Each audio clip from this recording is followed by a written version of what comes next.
A lonely nerd and a delinquent baddie get together to fight aliens and ghosts after they get abducted and possessed. It all started on a regular day when the delinquent Momo got dumped by her gold digger boyfriend. Though he kicked her in the guts and cursed her for being broke before breaking up with her, this needy girl still gets depressed because he was her first ever boyfriend. Her best friends make fun of her, asking what the hell did she even see in that guy. She replies that he looked a bit like her favorite actor, and she always wanted an awkward masculine boyfriend like that. Her friends tell her that no one can afford a masculine boyfriend at this age when people don't even know their gender.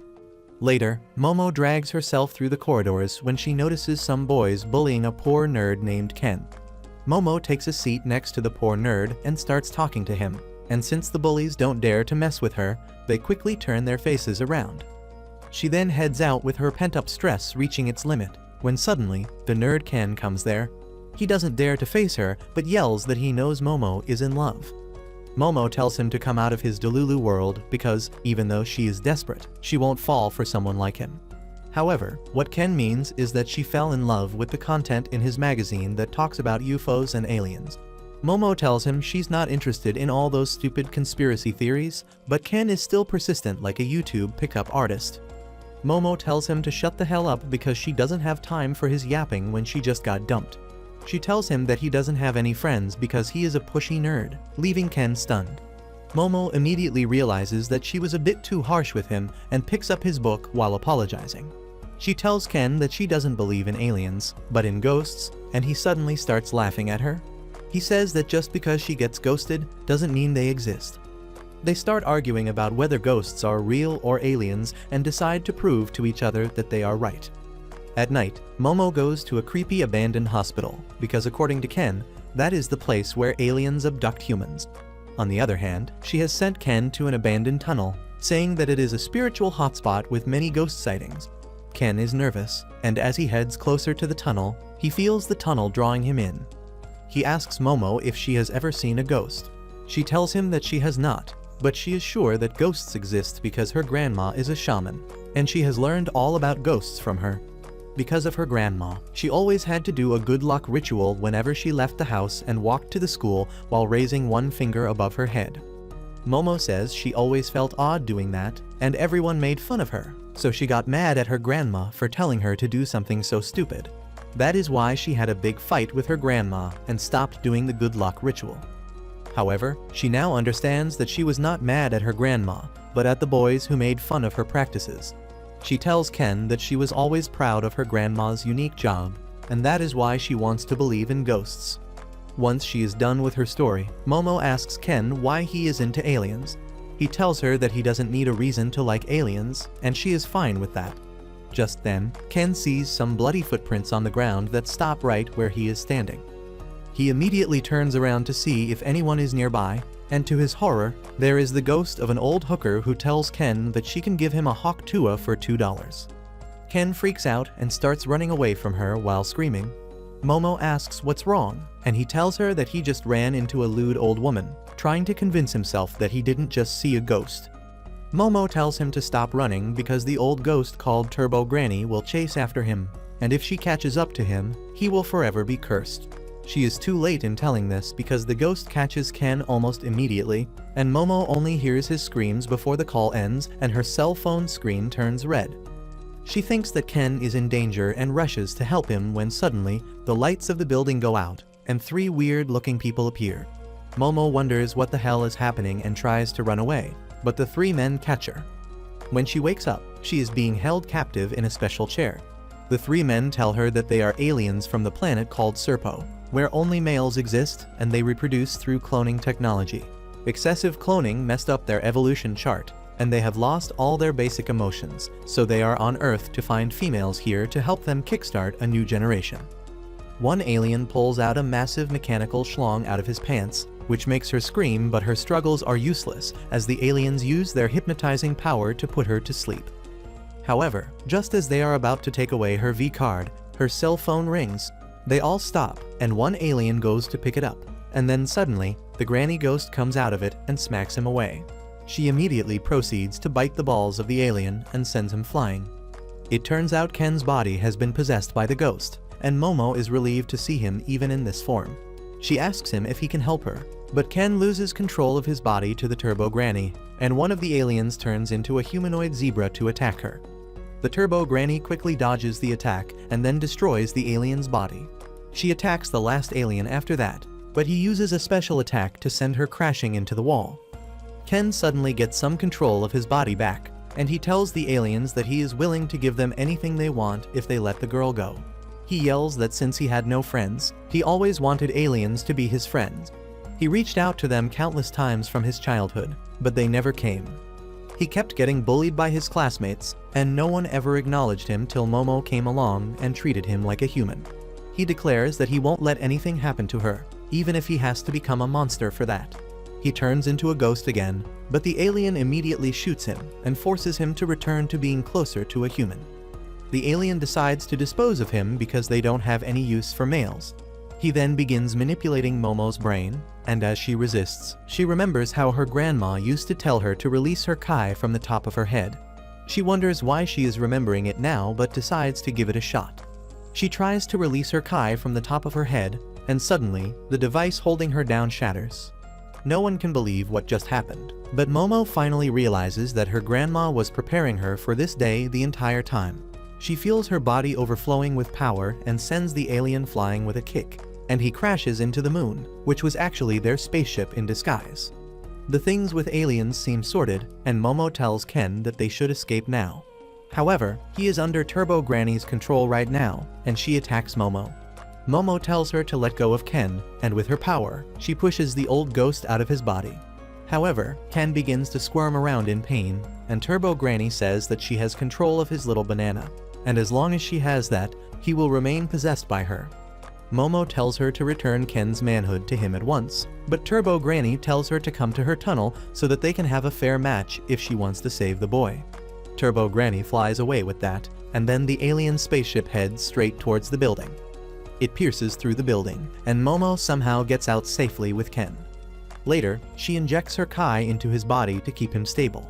They both realize that both aliens and ghosts are real, and now they have gotten too deeply involved with them. Ken asks how he can get free from this curse, and Momo tells him that they will need to beat the shit out of Turbo Granny to get her to free him. Ken says he will go there and work it out somehow and starts walking away. He takes off his shirt and pants and tells Momo to wear them and go home. She tells him that she can't leave him alone after all this, and he asks if she is sure. He says that he is just an awkward guy, and Momo suddenly feels a waterfall between her legs because Ken just recited a line from her favorite actor. She tries calming herself down and asks Ken for his name because she never got the chance to know it before. He replies that his name is Ken Takakura, which is the name of Momo's favorite actor as well, and her mind is blown away. She immediately starts throwing a tantrum because she can't accept that her favorite actor, who was the peak of masculinity, shares his name with this wimp. She begins rolling on the ground trying to forget what she just heard, and in the meantime, Turbo Granny begins getting control of Ken's body. He asks her to give him some spiritual energy quickly, and she frantically slams him into the wall with her power. Momo then says that they need to set down some rules if they are going to work together. The first rule is that neither of them will mention Ken's name, and she will call him Okarun because he was in the occult club. Ken has no choice but to accept this rule, and they head back to the city while bickering with each other. Soon, the sun rises, and Momo asks Ken to come to her home because he needs a shower and a fresh change of clothes along with expert help. However, as soon as they reach her house, she warns him to be prepared for anything because her grandma is really against her bringing boys home, and she almost killed her ex-boyfriend. Ken freaks out on hearing this, and then as he enters the gate, his body suddenly starts burning. Momo throws him into the nearby canal in a panic and then finds that there was a talisman warding off evil spirits on the gate that caused Ken to catch fire.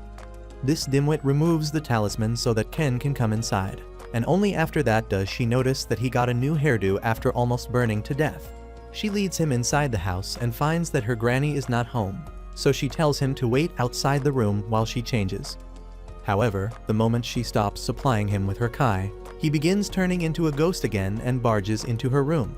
Momo uses her power to slam him into the wall and tells him to turn his face away while she changes. However, the moment she stops supplying him with her kai, he begins turning into a ghost again and barges into her room. Momo uses her power to slam him into the wall and tells him to turn his face away while she changes.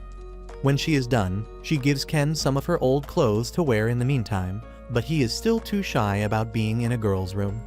Then suddenly, Momo asks him if what Turbo Grani said earlier means that he's literally like a Ken doll down there. Ken immediately goes to the side to check it out, and to his horror, he really has lost his manhood. He freaks out, but Momo teases him, asking him to show it to her. Ken blames her for this because she was the one who challenged him to go into the tunnel, and she replies that he was the one who came to her first with the occult stories. Ken goes silent on hearing this and then admits that he was desperate about talking to her because he thought that they could be friends. He says that it was just his wishful thinking, and now he realizes that they are too different from each other. He apologizes to Momo for dragging her into the danger and tells her to ignore him once this case is resolved. Momo gets upset at this and tells him that if he keeps shoving people away like this, he will never have any friends. She goes close to Ken and begins poking him to get a reaction, and he suddenly calls her ugly. Momo snaps at this and grabs him by the collar, and Ken says that she has no tact and her words hurt his sensitive heart. While they are fighting, the doorbell suddenly rings, and Ken says that Momo's grandma must be back.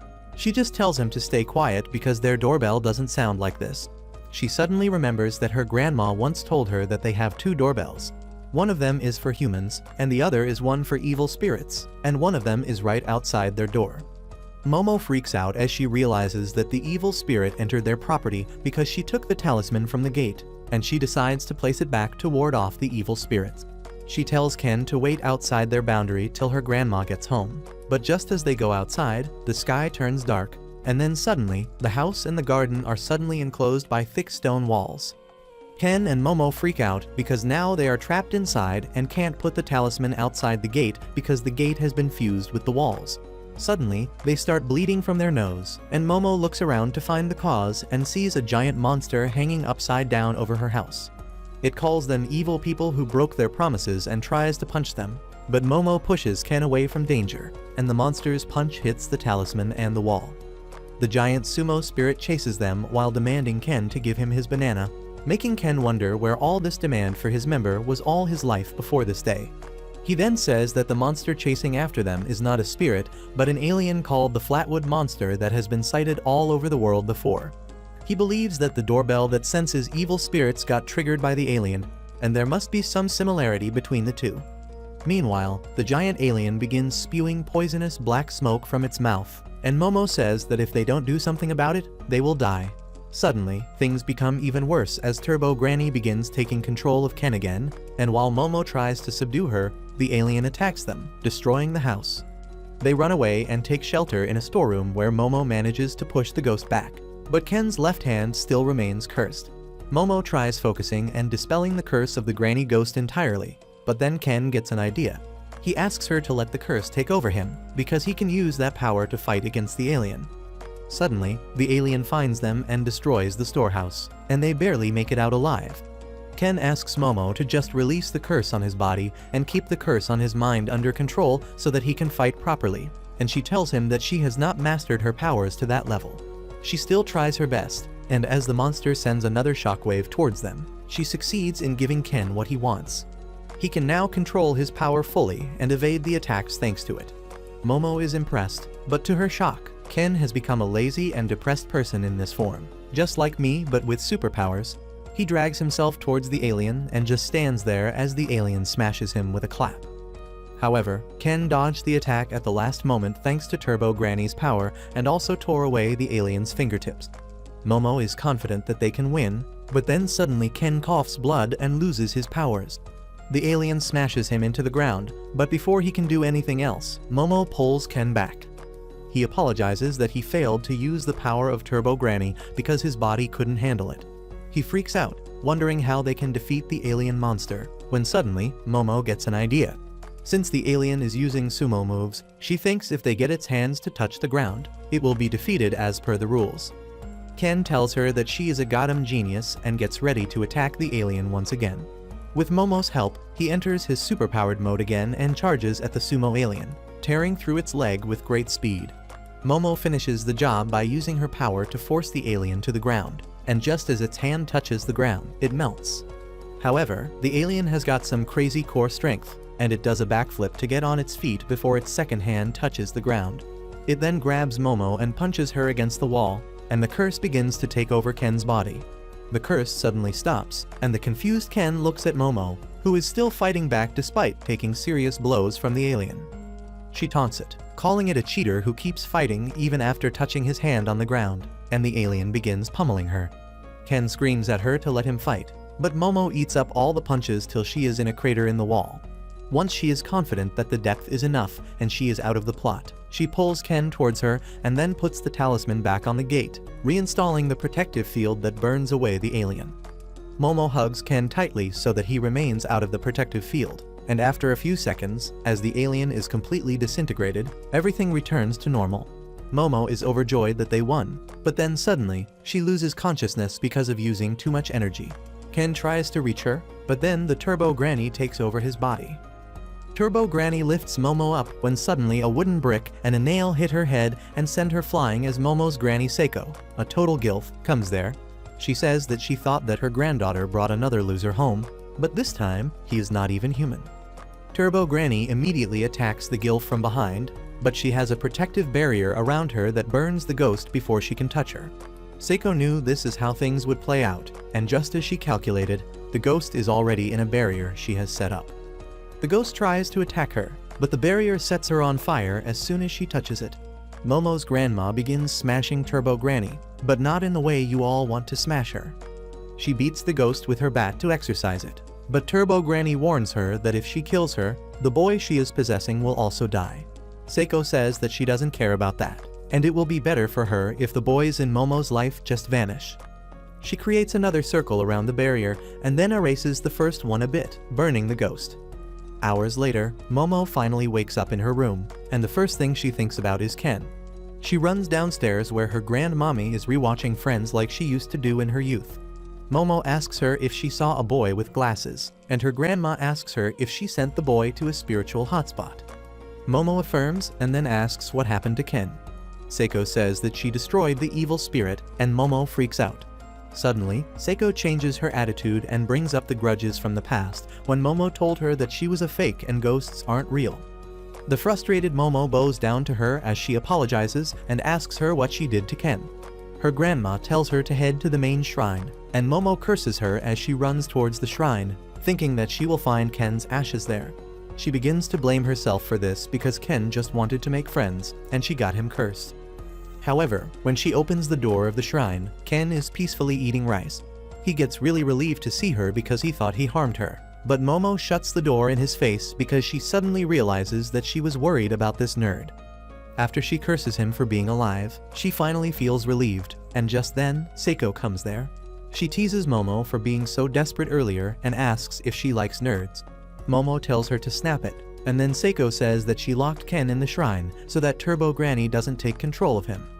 Momo tells her grandma that Turbo Granny took Ken's ding-dong, and she is responsible for it, so she wants to beat Turbo Granny, get Ken his tool back, and end things happily.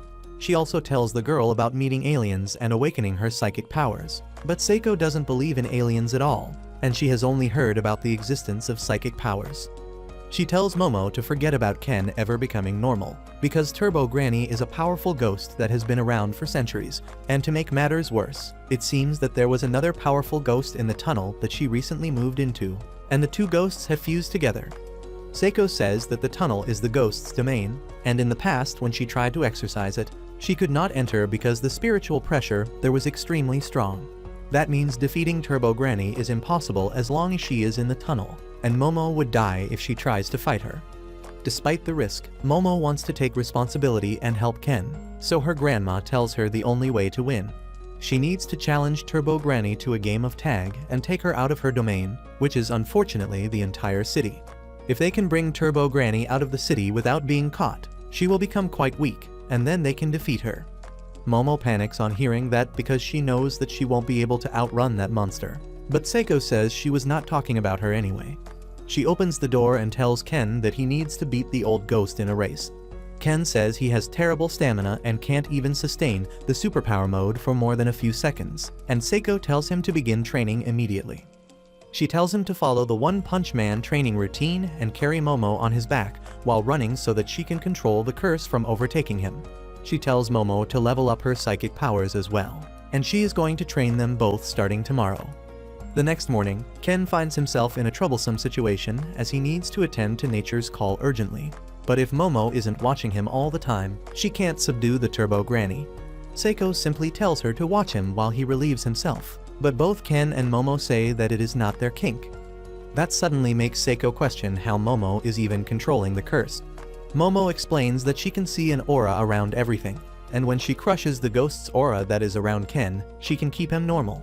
She says that right now her power is limited to grabbing the aura of other things and moving them around, but the moment she awakened her power, she felt like a literal god. Seiko advises her to close her eyes and feel the aura with her body because that will make her better at using her power. Momo tries doing that and feeling the aura around her with her skin, but that doesn't work and Ken transforms. When Momo turns him back, he is already at his limit and runs to her house so that he can relieve himself. Momo chases after him to stop him from transforming, and Seiko tags along just to see what happens. In the end, Ken has to face the biggest humiliation of his life as Momo watches him while he drops a log in the toilet. As Seiko asks Momo more about her power, suddenly, Turbo Granny appears in their house through Ken. Momo calls to her grandma for help, but she is unable to move and is bleeding through her nose and ears. Turbo Granny tells Momo that she can curse anyone who Ken sees, and she can easily kill Seiko if she wants. However, she wants to have some fun, and that is why she tells Momo to come to the tunnel tonight to fight her if she doesn't want everyone Ken sees to die. She vanishes with that, and Momo tells Ken and Seiko everything that happened. That night, Ken and Momo wear ceremonial dresses to fight Turbo Granny and wish them all the best. They take the train, where Momo takes off the ceremonial dress to wear her usual clothes instead, because she doesn't care about protection as long as she looks good. Ken and Momo reach the tunnel and Momo says that maybe they shouldn't bother trying to drag Turbo Granny out of the city and defeat her right here. She says that they were able to defeat the giant sumo alien, and the Granny Ghost is nothing compared to that. Just as she says this, they find that their path has been blocked by a giant head that seems to be straight out of Attack on Titan. They freak out, but to their horror, another head is blocking the path on the other side. Momo is grossed, but Ken tells her to stop being distracted and release the power of the curse on him so that he can transform. She does so, and he turns into the lazy and unmotivated superhuman, who walks towards the demon head to destroy it. Then suddenly, his power vanishes and Ken panics, asking Momo to do her job properly. But she is the one who is more worried because she can no longer see his curse. Turbo Granny suddenly speaks up, saying that she returned Ken's weenie to him because she understood that they were using her power to their advantage, and now he is no longer affected by her curse. Both the mouths attack them together, and just as they are about to be eaten, Momo recalls her grandma's advice to taunt Turbo Granny about her speed, because she is easy to rile up. Momo suddenly yells at the old ghost, asking her if she is afraid of losing to them in a contest of speed, which is why she is going to kill them with brute force. She mocks her, saying that she doesn't deserve the name Turbo Granny, and the ghost suddenly appears in her normal form to accept the challenge and asks her the rules of the game. Momo says that they are playing tag, and she wins if she catches them, but only after she has counted for 10 minutes. Turbo Granny accepts the rules, and as she starts counting, Ken and Momo run away at full speed. However, the old ghost is a cheater, and she counts down to 10 minutes and 20 seconds and then begins chasing after them. She grabs Momo with her power and then encases her in a prison of meat. And as Ken tries to free her, Turbo Granny walks up to him and says she is going to count 10 minutes for him now. He says that it is cheating, but Turbo Granny says that Momo never specified how to count 10 minutes. She doesn't give Ken any time to react as she finishes his countdown as well. But right as she is about to touch him, Ken jumps at her and bites her with full strength. Turbo Granny can't free herself because of the ceremonial clothes Ken is wearing, so she decides to possess him first and then rips off those clothes. She thinks she should eat Momo and finish things quickly, but then suddenly, she is unable to move. The moment Turbo Granny possessed Ken, Momo could sense her aura, and she crushes her with her powers. Turbo Granny fights back and attacks her, but Momo manages to subdue her power, and Ken misses the attack at the last moment. They are happy because they have reduced Turbo Granny to a small snake. But then suddenly, the evil spirit of the tunnel begins attacking them and demands them to return Granny. Ken and Momo run out of the collapsing tunnel, but the evil spirit follows them by traveling through the roadside. It suddenly bursts out of the roadside in the form of a crab, but luckily, it is stupid and gets easily distracted. Ken asks Momo to let him transform, but she finds that incredibly hard because now the real body of Turbo Granny is inside him. She manages to control Turbo Granny's power and Ken transforms right as the crab is about to hit them. They run away at full speed, but Ken can't turn around a corner and jumps off the cliff instead. Momo begins screaming in his ear that they are falling, so he uses his full power and twists his feet like the blades of a helicopter because physics and anatomy don't apply to him. He manages to slow their fall and lands on the ground safely, but then suddenly, the crab spirit jumps on them. Momo is thrown into the air, but she freaks out as she sees dozens of faces on the evil spirit's back. She gets on Ken's back as he begins racing through the town, and people begin clicking their pictures because they think they are stupid. Momo realizes that no one can see the spirit crab and even Ken appears normal to them. He tells her to stop worrying about small things because he is about to run out of gas. Momo comes up with an idea, and she directs Ken to a hot spring. The crab crashes into the building as it chases after them, and then Momo pours hot water on it, thinking that it will cook it and they will be saved. Somehow her random bullshit go method really works, and they immediately resume running out of the town. Suddenly, they see a huge group of people running towards them, but only after they come close do they see that they are all zombies controlled by evil spirits. They begin running in opposite direction, and Turbo Granny laughs at them, saying that she borrowed help from some spirits at the local cemetery to stop them from going outside. They suddenly find themselves surrounded on all sides, and even the crab is back in action. Momo tells Ken to go full throttle, and he says that it won't help them get out of the city. She tells him to trust her, and turns him into his superhuman form. Turbo Granny says that she has won, because Ken can go full throttle only once since he used one charge on the helicopter move. Momo gets on his back, and Ken dashes ahead at full speed. Momo clears his path using her power and uses it to swing across the buildings like Spider-Man. They cross the horde of zombies, but the crab is still in front of them. Momo yeets a car at it, and then Ken runs over it and leaps over the building behind. Momo corrects their direction by swinging from a pole, and they can see the train that leads out of the city, but then Ken returns to normal. Momo uses her force ability as wings to slow them down and also helps Ken transform once again so that he can help them land safely. However, as they hit the ground, Ken loses consciousness after reaching his physical limits and Momo can't do much either. She tries to wake him up and then suddenly notices that she let go of Turbo Granny during the landing. To her shock, Turbo Granny and her army of spirits is right in front of them, and she fuses with a crab spirit to kill and eat them. She taunts them, asking if they plan to challenge her again, and says how long do they want the countdown to be this time. Momo suddenly says that she only needs 1 second to get away from a slowpoke like her. Just then, a train passes overhead, and she grabs it with her power, getting on it and away from the ghost army. Turbo Granny chases after her and gets on the train, saying that she has nowhere to run now. Momo says that is her line, and grabs her with her force hands as the train nears the boundary of the city where Seiko is lying in wait to finish the job. Turbo Granny strains to reach Momo, but the train crosses the city boundary and enters the barrier erected by Seiko just then. The power of the barrier burns Turbo Granny and the crab, and the spirits that were inside them are released as they turn to ash. Soon, the train stops at its final station, and Momo drags Ken to the platform, and he wakes up with his mind still in the middle of the battle. Soon, Seiko comes there to receive them, and they go to the tunnel to pay respect to the girls who were violated and killed there, and then turned into evil spirits because of that.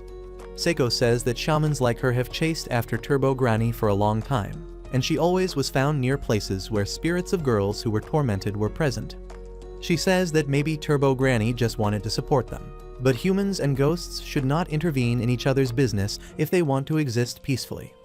After that, they return to Momo's home, where Seiko and Momo begin fighting over crab meat, but Ken can't eat anything after everything they have been through. He soon gets ready to go home and Momo tells him that she will see him tomorrow, making him realize that he now has a friend. The next morning, Ken hides behind a pole as he prepares himself mentally to say good morning to Momo. However, as he reaches the school gate and finds Momo waiting there, he suddenly starts getting cold feet. He thinks that she might be waiting for someone else, so he meekly ignores her, but she bumps into him and tells him that he is too late. She keeps talking about the aliens that kidnapped her, and Ken keeps listening because he still can't believe that a girl is talking to him. However, as soon as he reaches the class, he gets treated like crap by everyone as always, but Ken decides to forgive them all because he is in a good mood today. On the other hand, Momo is totally dazed out, and even when her friends shine mirrors at her, she doesn't react. They are worried about her because she didn't reply to their texts and didn't even come to school yesterday. They think that maybe she went back to her loser ex, who rejected her again, and now she is heartbroken. Momo sighs and lies down on her table, and her friends think that she is about to cry. But in fact, she is just trying to suppress the urge to talk about aliens with Ken.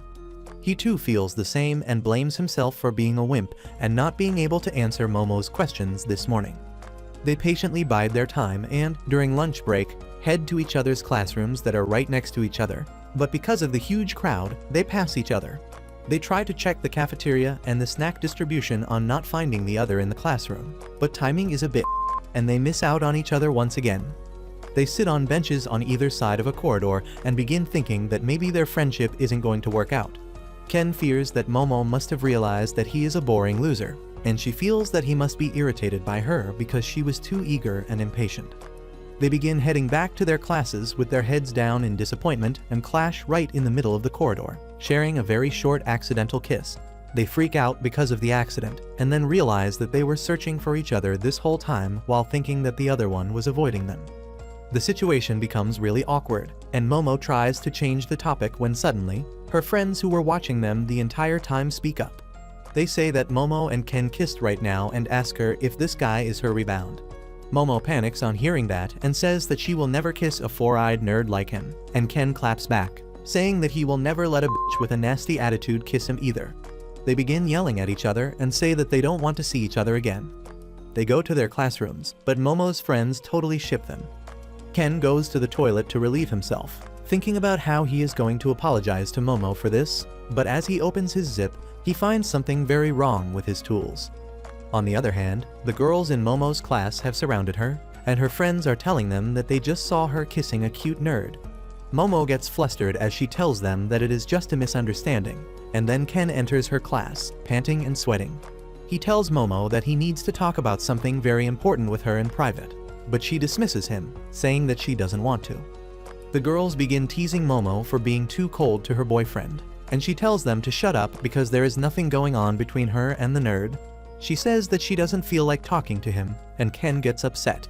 He asks Momo if she is embarrassed of being his friend, and then quietly goes back to his class since she doesn't even reply. After the school ends, Ken begins heading out, wondering if Momo is still angry with him. He accidentally bumps into a pink-haired girl who apologizes and asks him if he is fine. Ken kind of freaks out at this because the girl is pretty and is treating him nicely, and as she begins getting more friendly, Ken feels his heart pounding rapidly. At the same time, Momo comes there, feeling bad about hurting Ken during the day. She plans to apologize to him, but when she sees him with the pink-haired girl, she gets jealous and thinks that he lied to her about not having any friends. The pink-haired girl leaves Ken after her friend comes there, and they start talking about how dumb Ken was to fall for her acting. They talk about how virgin nerds like him don't even get a chance to talk to a girl, and it is fun to see them mistake the kind actions of a random girl for interest. Momo gets pissed at this, so she makes a tub fall on the bitch's head with her psychic powers. Ken appears worried for her, but then Momo suddenly clings to him, cheerfully saying that they should go home together. He is confused about what is happening, but Momo just gives the pink-haired girl and her friends a side-eye as she takes him away. After that, Momo apologizes for her rude attitude during the lunch break and says that she was embarrassed about the accidental kiss and not about being friends with him. Ken is touched by her apology, but then suddenly, he remembers that there was something more important he wanted to discuss. Momo asks what it is, and Ken tells her that his balls are gone. Momo immediately takes him to her house, where she can't stop laughing while Ken explains the problem to Seiko. He says that when his sausage returned, he thought everything was well and didn't notice that his eggs had vanished. Seiko is disappointed that he realized it so late and then says that she will take a look at it. Ken freaks out because he isn't showing his junk to her, but Seiko says that she is going to look into his soul. She arranges a tub filled with water in which Ken dips his feet, a doll with a talisman placed on it, and a regular mirror. She then takes a fan and smacks Ken while insulting him, and he freaks out because that was not what he thought she was going to do. He thinks that she is just messing around with him, but when Seiko smacks him a second time, Momo says that she saw Ken's aura move when she hit him. Seiko is certain that the aura is not Ken's, but of some other entity that is hiding inside him. She tells Momo to pull it out the moment she hits Ken again, and both of them get ready. Seiko smacks Ken, and Momo pulls out the aura inside of him, but it slips from her hands and vanishes. She freaks out that she let it go, but Seiko points towards the doll and the talisman. The talisman burns, and the spirit that was inside Ken finds itself in the doll suddenly. The doll runs away before Seiko can catch it, but Momo finds it by sensing its aura. She grabs the dolls with her power and then opens the door to find them flailing on the floor and cursing them. The doll says it will kill all of them, and Seiko realizes that it is Turbo Granny. Momo and Ken are shocked because Turbo Granny was defeated in their last fight. Turbo Granny says that she is not going to die at the hands of amateurs like them, and explains that the moment her body hit the barrier and started burning, she changed to spirit form and possessed Ken's body. She had no spiritual energy, and she was waiting for it to build up so that she could have her revenge. Ken says that she can't do it now and threatens her with a talisman as he asks her to return his balls. Turbo Granny laughs, saying that if he kills her, he won't get them back, and if he wants them, he should kill the two women. Ken gets furious at her, and in his rage, he suddenly transforms into his superhuman form. Everyone is shocked by this, and they wonder how Ken can transform if Turbo Granny is no longer inside him. Seiko realizes that Turbo Granny was trying to hold on too tightly to Ken when she hit her with the fan that expels evil spirits from people. So only her consciousness was thrown out, and her power is still within Ken. Seiko says that they have the advantage now because only she can put Turbo Granny's consciousness into something other than a doll. Turbo Granny freaks out, and Seiko begins smacking her left and right with a fan. Ken turns to normal quickly, and Turbo Granny runs out, but Seiko chases her and begins thrashing her again. Momo calls for a truce and tells the old ghost that she doesn't really hate her because of her sympathy towards the girls who were wrong. She offers to return Turbo Granny's powers if she returns Ken's marbles. Turbo Granny accepts the deal but says that Ken's precious family jewels aren't with her because she dropped them somewhere. She takes them to a park, where she tells them that Ken's marbles are covered by her spiritual energy, so they appear like solid gold balls with 2-inch diameter. Ken and Momo frantically search for the balls but don't find them, and Momo throws shade on him, saying that they possibly can't find such small things. Turbo Granny is relaxing and says that maybe some spirit or monster already took them. She explains that Ken's marbles were full of life energy, and spirits love collecting things like this because they believe that collecting life energy can turn them back into humans. Momo panics because it means finding the balls is even harder and asks Turbo Granny for help, but she tells them that it sounds like a you problem. Momo and Ken get angry at this and begin stomping on her. The next day, as Ken enters his class, some guys immediately get friendly with him, asking if he is dating Momo. Ken says that he is not, and they ask him to hook them up with Momo because she is a smoking baddie. Ken finally realizes that Momo is pretty because this entire time he was so happy about finding a friend that he didn't notice. He then suddenly begins punching himself to get the impure thoughts out of his head, when suddenly, the boy says that they have heard that Momo just lets anyone sleep with her, and he has been looking forward to that. Ken gets angry as he hears this, and Turbo Granny's power begins leaking from his body. He grabs the boy by the collar and transforms, telling him to stop spreading fake rumors about Momo. The boy is brought down to his knees by the intimidating power, and Ken frantically apologizes as soon as he turns normal. The boys are confused because they couldn't see anything change about Ken, who runs back to his seat and tries to hide how scared he is, when suddenly, Turbo Granny pops out of his bag and asks him if he is enjoying her power. Ken freaks out, grabs his bag, and runs outside the classroom. Once they get to a quiet place, he asks her what the hell is she doing outside Momo's house, and Turbo Granny says that Seiko let her roam free because she can't do anything in the form of a toy. She then tells Ken that her power is causing trouble for him and says that if he lets her back inside his body, she can take the power with her and leave him peacefully. Ken is not falling for that and stuffs her back inside, when suddenly he hears someone's voice. He freaks out, but fortunately it is Momo. He is about to tell her about Turbo Granny, but she shushes him, and Ken drops the bag. He then looks at Momo's face and confirms that she is indeed cute and starts shying away from her. Momo runs after him but fails to catch him, and because of that, her mood turns sour. Her friends ask if she had a fight with her boyfriend, and she repeats that he is not her boyfriend. Her friend says that Ken is a good guy because she heard that he fought some boys in his class because they were bad-mouthing her and calling her a hoe. Momo is even more confused about why Ken is avoiding her now. On the other hand, the person behind the rumors is the pink-haired bitch named Era, who has a superiority complex, and she thinks that she is the reason everyone comes to school. Because she was humbled the other day when a tub fell on her head and Momo took Ken away, she wants to get back at her by spreading rumors that she is an easy rider. However, the reason for her hatred is not simply petty. She was able to see Momo's psychic power that day, and now she is convinced that Momo is a demon, and she is the hero who has been chosen to stop her.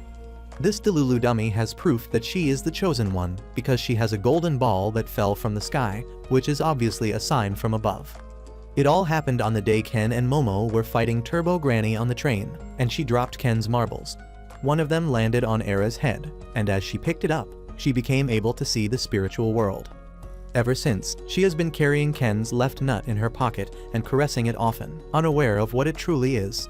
Suddenly, her friends come with some things she asked them to bring, like an exorcism handbook and an old cross. She plans to defeat Momo with it, and her friends rethink their life choices that brought them close to her. Era says that she sees a woman in a red dress in the field, but her friends don't, and now she is certain that it must be an evil spirit. She hides behind the wall, but as two boys come there, she begins acting like a clueless girl with them. She signals her friends that they will do the hero stuff after school, and coincidentally, Turbo Granny sees everything. During the lunch break, Ken and Momo are having lunch together, and he still can't face her. Turbo Granny is there too, and she gets into a quarrel with Momo, but Ken stops them and says that Turbo Granny said that she found one of the golden balls. She says that a girl found one of the balls, and that might have awakened her hidden spiritual powers that make her able to see spirits. However, that also means that the spirits can see her, and she can be in danger. Momo is worried about the girl now, and Turbo Granny says she will introduce them after school. As they get together after school to search for the girl, Era approaches them and asks to talk to Momo in private. She seems quite sincere, so Momo decides to deal with her quickly and tells Ken to wait for her.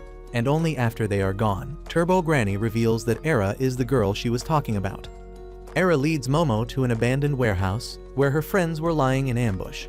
They pin Momo to the ground and zip-tie her arms, and then Era sits on her and tries to exorcise her with the cross. Momo uses her power to throw her friends into the trash, and Era is even more sure that she is the demon now. Since her cross is not working, she takes out the golden ball and presses it to Momo's face, saying that it is the holy weapon that will help her save the world. Momo tries telling her that she is pressing Ken's family jewels against her face, but Era doesn't believe her. Just then, Ken comes running there, telling Momo that Era is not the bad guy here, but she is being targeted by someone very evil. Just as he says this, an evil spirit pounces on Era, taking her with her. The spirit calls herself Era's departed mother, and claims that she has been watching her all this time, and now that Era is finally able to see her, she wants to always stay with her. Ken transforms to free Era, but the spirit is faster than him and easily catches him. She swallows Ken whole, and Momo tries to stop her, but she can't use her full power because her hands are tied. The spirit smacks her away and then swallows Ken, before turning to Era and telling her that she has been waiting for her to see her for 10 years since the first time she was able to see her accidentally in childhood. Era is unable to process anything, and she asks the spirit if she is not Momo's minion. Just then, Momo appears out of the rubble and tells the spirit to give Ken back. Era realizes that the spirit is not related to Ken, so she suggests that they work together to defeat it. Momo doesn't want anything to do with her when suddenly Turbo Granny crawls out of the rubble with a smartphone she swiped from Momo's friend. She searches about the spirit online and finds that she is a rookie called Acrobatic Silky. On the other hand, Era calls Silky a monster and says that she has the power to defeat her. This upsets Silky, who swallows the girl whole and then blames it on Momo for corrupting her daughter's mind. She shoots out her hair and grabs Momo, while Turbo Granny refuses to help her in this situation. Silky asks Momo to apologize, but she tells her to eat shit, and the enraged spirit swings her around, dragging her through the walls and then slamming her into the ground. She has blindfolded and strangled Momo and asks her to call her mommy if she wants to be forgiven. Momo calls her a piece of shit, and the enraged Silky swallows her too, and then begins crying for her child. Suddenly, Turbo Granny comes to her and tells her to release the kids she swallowed if she wants to live. Silky asks her what she can even do in this form, and Turbo Granny says that she could just give her good advice, and she did that. Then suddenly, Silky catches fire because she swallowed her hair along with Momo, and the cross Era had was actually a lighter. Momo used that lighter to set her on fire, and Silky is forced to vomit everyone out as she pulls out the tuft of burning hair from her belly. Silky thinks about the time when she was still a human and had lost her daughter. She kept running around the city frantically, trying to find her, and that memory makes the feeling of Era being taken away from her even more intense. She curses Ken and Momo for taking away her daughter and throws steel beams at them with her hair. They run away through the narrow spaces in the warehouse, and Momo tells Ken that she has a plan. Silky finds them just then and hits Momo away with her hair before turning her attention towards Ken. She attacks him, but thanks to his transformation, he is able to evade her attacks while carrying Era. Silky uses the tricky layout of the warehouse and her acrobatic skills to close in on Ken, and then knocks him away with a kick. Era is unconscious and defenseless now, and Silky begins approaching her. She has come to the fact that Era won't call her mommy anymore, but she still wants to be with her forever, and her idea of doing that is devouring the girl. She begins walking towards Era, when suddenly she finds that she cannot move ahead. Silky wonders what is going on, and then Momo comes to tell her that her own power has turned against her. Silky can bind anything with her hair, but she cannot leave the things after grabbing them. That is why she is stuck, and then Ken also comes there to support Momo. Suddenly, Silky starts destroying the steel beams to break free, and Momo grabs her legs with her power. She tells Ken to go full throttle and blow the spirit away, but he doesn't know how to do that. He says that whenever he used his power at full throttle, they were in a desperate life or death situation, and he doesn't know if he can do that now.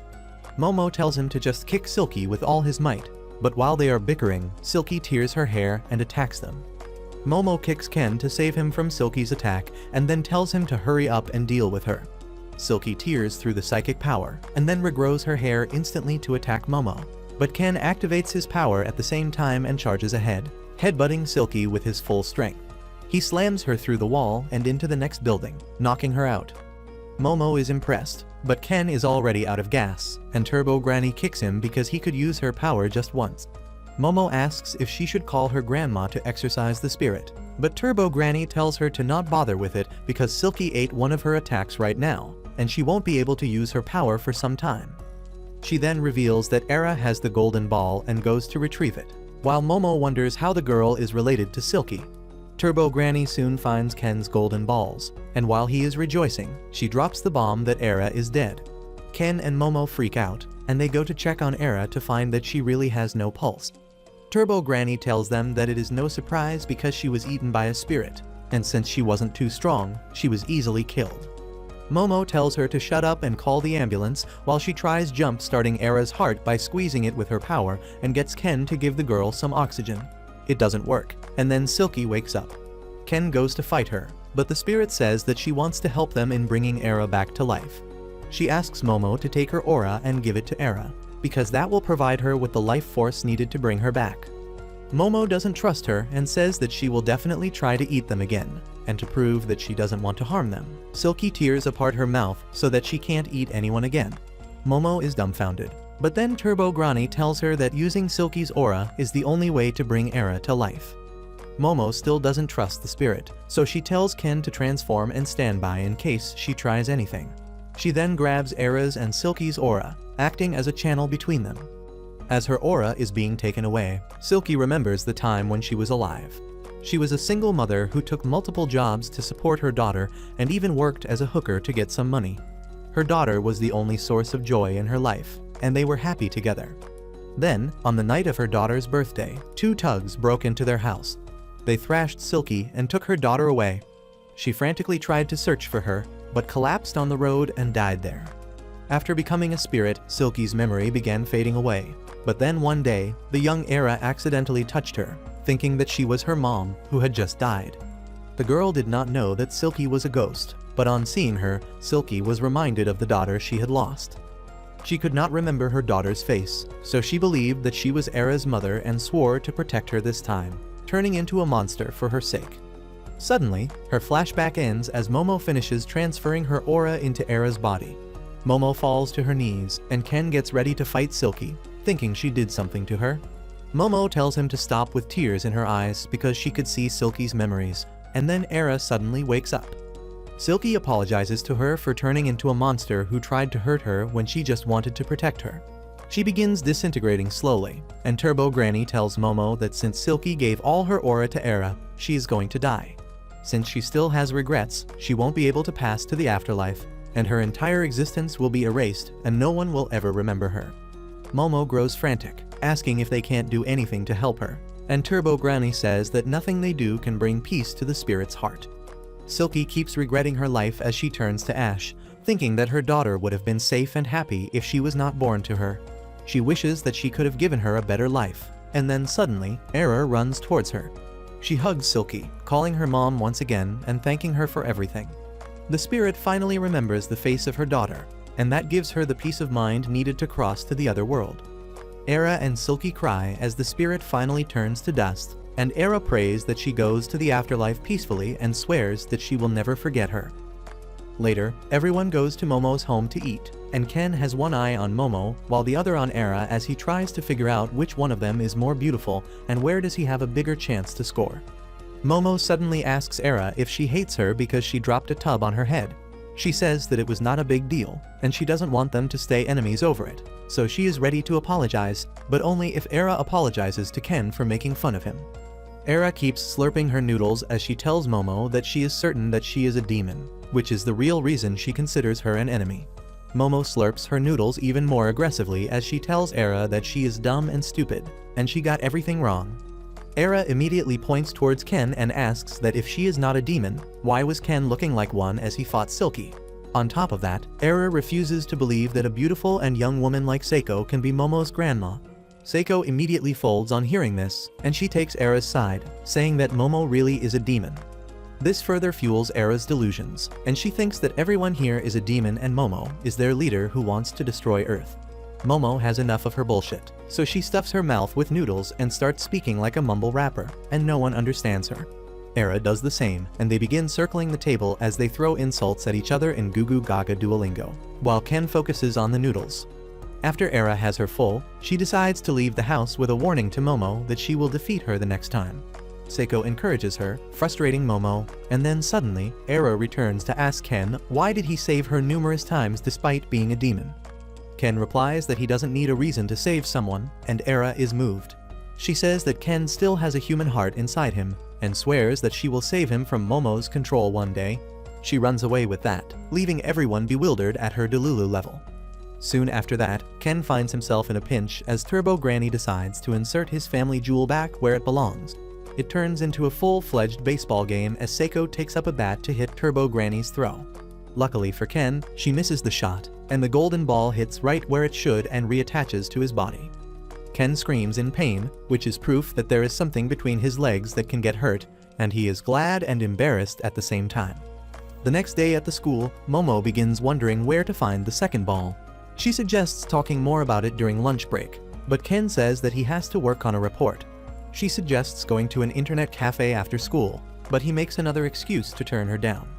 Later, when Momo goes to eat lunch with her friends, they ask her why is she not with Ken. She tells them that he was trying to keep his distance from her, and she thinks that he is hiding something suspicious. Her friends poke her, asking if she thinks that Ken is cheating on her, and Momo doesn't even say that they are not dating this time. She suddenly thinks of how Era seemed to be interested in Ken, and she can't help her curiosity. She tells her friends that she is going out to buy some drinks, but on the way, she keeps wondering if it will be right for her to approach Ken when he told her that he was busy. Suddenly, she finds him lying on top of Era in a risque position, and she drops the juice as her heart sinks on seeing them together. A few minutes earlier, Ken was working out by himself to grow stronger for the challenges he is going to face in the future since he doesn't want to rely on Momo forever. Suddenly, Era approached him and began talking about how she is a human and he is a demon, which means they can never be together. However, that was not going to crush the feelings she had suddenly developed for Ken, and she decided to confess to him. She began moving towards him and leaned in for a kiss, but Ken panicked and smacked her face as he pushed her away. He asked her what the hell is she doing, and she told him that she read in a book that she is supposed to kiss the person she is confessing her love to. Ken freaked out and asked what kind of book says that, and Era told him that it was one of her dad's corn collections. Ken told her to change her reference sources and then tried getting away from her, but Era was not ready to let him go. She began wrestling with him as she tried kissing him, saying that she is having these feelings for the first time, so she is going to kiss him no matter what. As they kept struggling, Era tripped Ken, causing them both to fall to the ground. She closed her eyes and pouted so that Ken would kiss her, and that was when Momo found them. As Momo drops the juice boxes, Ken's attention goes towards her, and he freaks out on realizing that she is going to misunderstand things. He tries to tell her the truth, but she just calls him the worst piece of shit she has ever seen and walks back to her class. Ken follows her, trying to clear the misunderstanding, but Momo doesn't want to hear anything. She lashes out at him for lying to her, and Ken can't say anything in return because he did indeed lie to her. After returning to her class, Momo enters depression as she can't get the feeling of being cheated out of her head. She loses all energy and starts having fits of madness, and her friends are really worried about her. On the other hand, Ken keeps working out in the middle of the class, realizing that it is all his fault for lying to Momo. He wanted to grow stronger without letting her know so that he could appear cool, but it backfired gloriously on him. Suddenly, he notices that the floor under his feet has been flooded, and his classroom is completely empty. He wonders what is happening, when suddenly, he hears Era's cry for help. He rushes outside to see her, and finds that she is scared because the school has been surrounded by complete darkness and the water level is constantly rising. She thinks that Momo did this, and that makes Ken worried about Momo. He goes to her class to check on her, but she is not there. On the other hand, Momo is facing the same thing. The school seems to be completely locked down, and there is no one around. She begins worrying about Ken, but just thinking about him pisses her off. Suddenly, she hears something approaching her and finds that it is a relative of the Loch Ness Monster. She hides behind the wall as she wonders what that monster is and what is it doing here. As she tries taking a peek at it, her feet create a ripple in the water that reaches the monster and alerts it of her location. Momo crouches to hide and fear grips her as the ripples from the monster coming towards her grow stronger. The monster then pukes out a lot of water and then releases a destructive laser beam that it shoots all around the corridor, totally ruining the building. However, on not seeing anyone dead from it, the monster decides to move away. Momo is somehow safe after that attack, and she grows even more worried about Ken now. On the other hand, Ken and Era hear the sound of the monster's attack, and Ken realizes that this incident must be like the time they were assaulted by an alien in Momo's house. He tells Era about it, and she finds it hard to believe that aliens exist. As Ken assures her that aliens exist and they are really interested in human reproductive organs, a monster suddenly appears in front of them. This mutated Hitmonlee attacks Era without warning, but Ken transforms into his superhuman form to take her away from danger. He tells her to get lost because he can't fight while protecting her, but then suddenly, he begins feeling a powerful pressure that undoes his transformation and slams him to the ground. Suddenly, the three weird aliens that kidnapped Momo in the past appear around him. They tell Ken that they want his banana, and Era steps up to protect him. Ken tells her to run away because she is in the worst kind of danger right now. But the aliens are not interested in her right now. They shoot her away with their force attack, and wonder how did she enter the barrier they set up so that only people with high spiritual power could remain in the school. They then tell Ken that they want his banana because it is special. He has shown powers that are beyond science, and they want to research them and transplant them into themselves. Ken feels completely powerless right now, and he tries telling them that it is the power of the curse and he is actually a weakling. But the aliens say that they will find everything about it in their research. They lift him up and begin tearing his clothes so that they can cut off his banana and study it, when suddenly, they are tied down by pink hair and a fast spinning thing hits them. Everyone is confused, and then suddenly the spinning person stops, and it turns out to be Era, who has obtained the powers of acrobatic Silky, and she is going to use them to protect Ken. As the aliens are sent flying, Ken falls to the ground. Era turns to face him, and then quickly covers her face because she saw his banana. Suddenly, Silky takes over her personality, and then the aliens realize that she also has high spiritual power level. They send the boxing mushroom after her, and Ken runs to the class to find something to cover his body while Era stays back to fight. The mushroom throws some punches at her, but Era jumps over him and rushes towards the alien instead. He shoots a forewave towards her, knocking her down. Era wonders what the hell just hit her, but then the boxer rejoins the action. He keeps throwing jabs at Era, who dodges him for a while and then pushes him back. She hits him with a powerful kick, and though he blocks it, the next kick hits his chin and sends him crashing into the roof. With the boxer being stuck there, Era rushes to attack the alien, but he uses his ability to slam her against the wall. Suddenly, the other two aliens also get up and shed their disguise to become the zebra-like creatures they are. They tell Era that she is quite fast, but her strength is lacking. Despite that, she is an interesting specimen, and they will take her bananas for research purposes. Era says that he will never lose to them, and then a punch from the mushroom sends her crashing through the wall. Before the aliens can further harm her, Ken yells at them to stop, and then comes out from the rubble, desperately hiding his man parts. He scoots to Era's side, telling the aliens to leave the girl alone, and then transforms into his ghost mode. But before he can do anything, the aliens use their telekinesis power to slam them both to the ground. They say that Ken and Era cannot even stand up in this zone, so they won't be able to use their powers. However, there is also a drawback, because while using their power, the aliens can't enter the zone as well. That is why they have hired the mushroom boxer to hit Ken till he loses consciousness so that they can take him away. Era tells the mushroom to stop because Ken may die from his attacks. But then suddenly, Ken uses his powers to block the mushroom alien's fist and then sends him crashing into the wall. The aliens are shocked to see that Ken was able to break through their zone, but they soon realize that he got help from someone. Momo is there to help her friend, and she was the one who weakened the alien's power so that Ken could use his abilities. Ken says he is really glad to see her, but Momo has still not forgiven him for the misunderstanding earlier. Thanks to her help, Ken and Era get up to fight again, but as they charge ahead, Momo sees Ken's ass, and she immediately loses control over her power. The aliens use this chance to pin all of them to the ground, and then they go to wake up the mushroom so that he can do his job. He says that he has lost his energy, so the alien decides to give him some protein using his mechanical banana.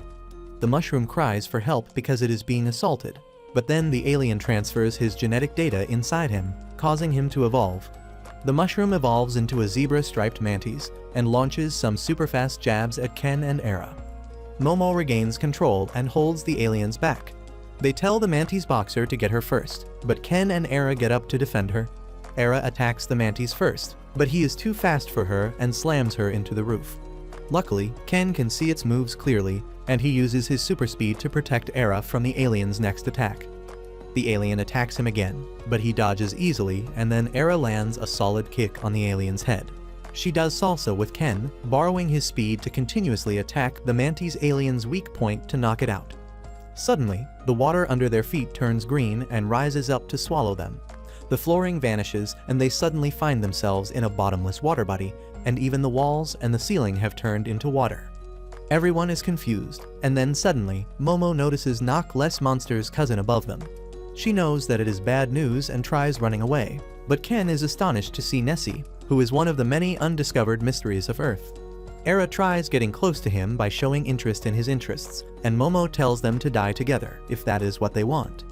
Turns out that the aliens had employed Nessie to keep Momo down while they dealt with Ken, and they angrily tell her that they are going to cut 60% of her pay for failing to do her job. In response, Nessie shoots a laser beam that cuts him 50% off instead. Everyone freaks out on seeing this, and Momo and Ken begin swimming away as fast as they can. Suddenly, something hits Era and sends her into the water overhead. Momo thinks that Nessie got her for good, but it turns out to be the mantis alien, who is actually a mantis shrimp, the real one-punch man of the animal kingdom.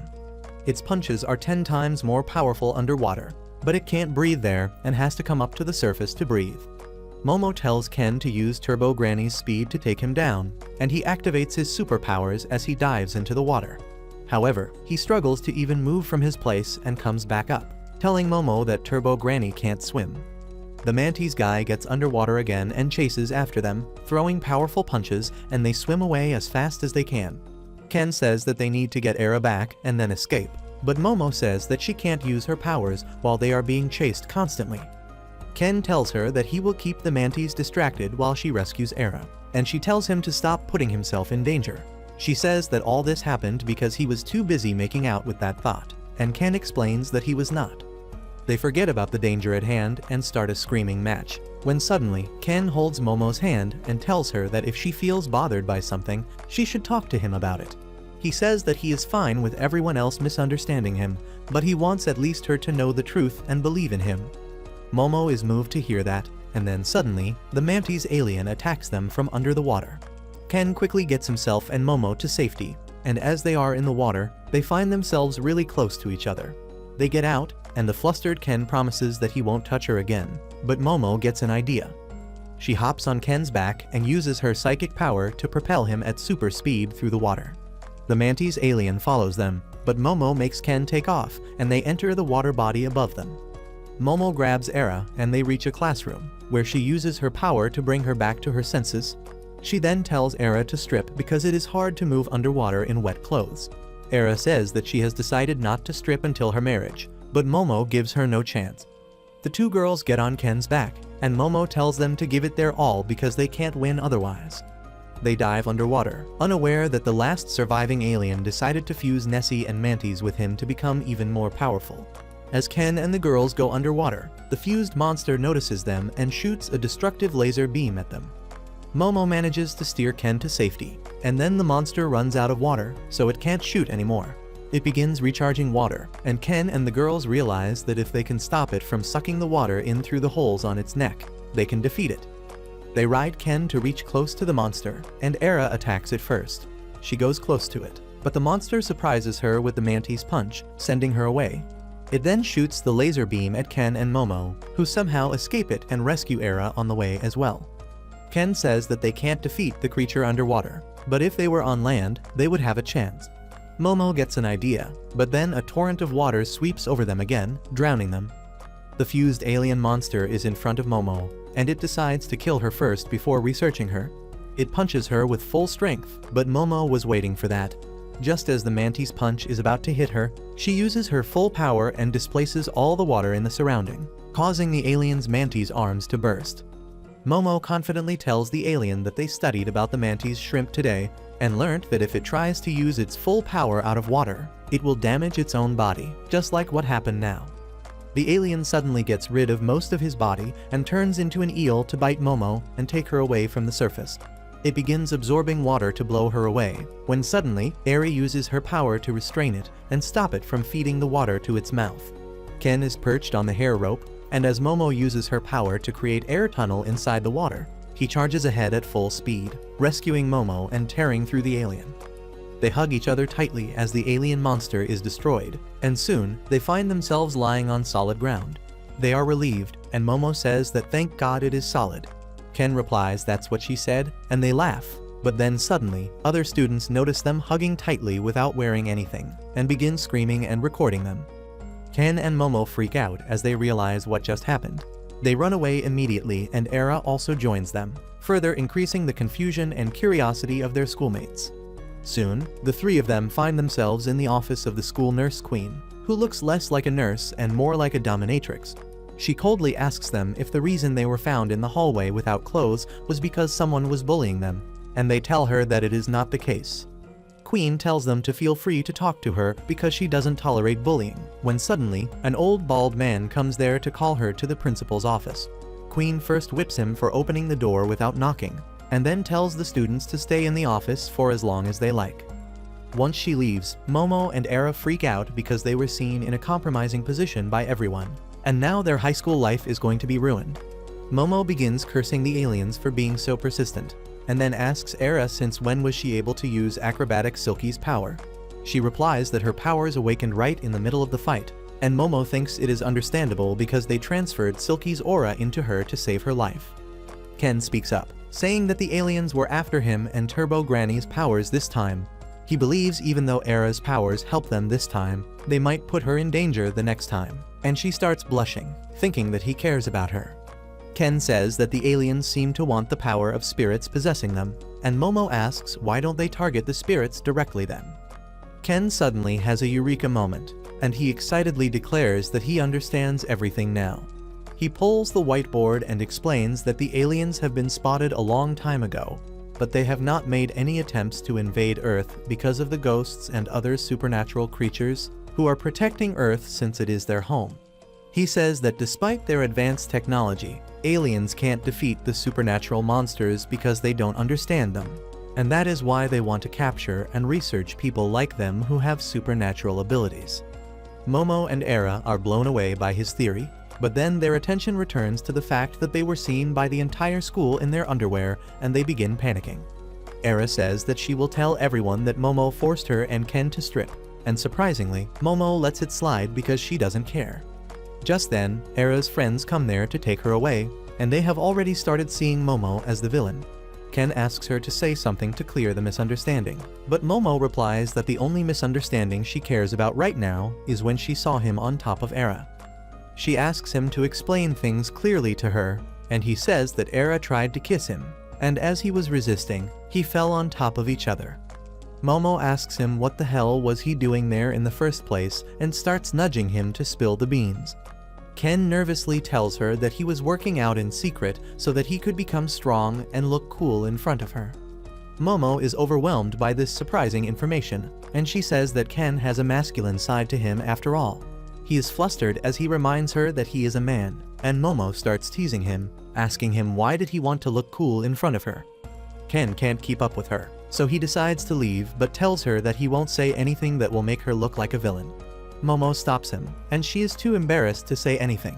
The romantic tension between them rises, but at the last moment, Momo's friends barge into the room, freaking them out.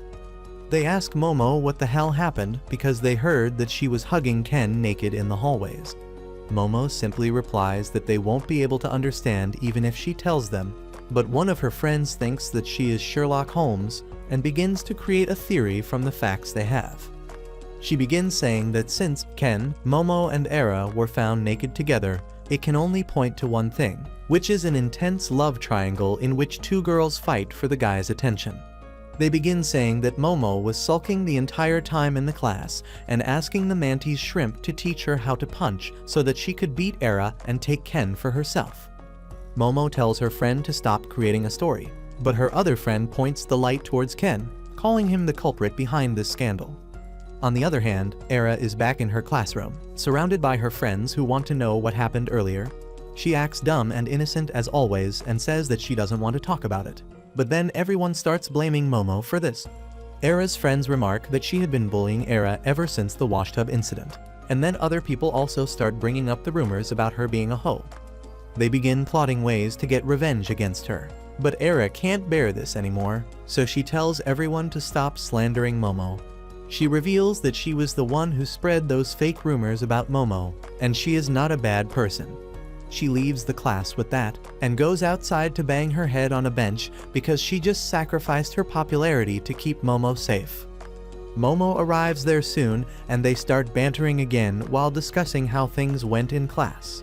Suddenly, they hear a familiar voice and turn around to find the mushroom boxer in front of them, covered in a white fluid. He says that he won't return home empty-handed because he has to make money for his family, and Era and Momo quickly get into battle mode. However, before the mushroom can do anything, he passes out, and in his dream, he sees his crying son and wife bidding him goodbye as he goes to work. He wakes up with a start as the dream ends, and to his shock, he is lying in a bed, covered in bandages. He is confused about what is happening to him, but in front of him, Momo is telling her grandma that this guy here is a real alien.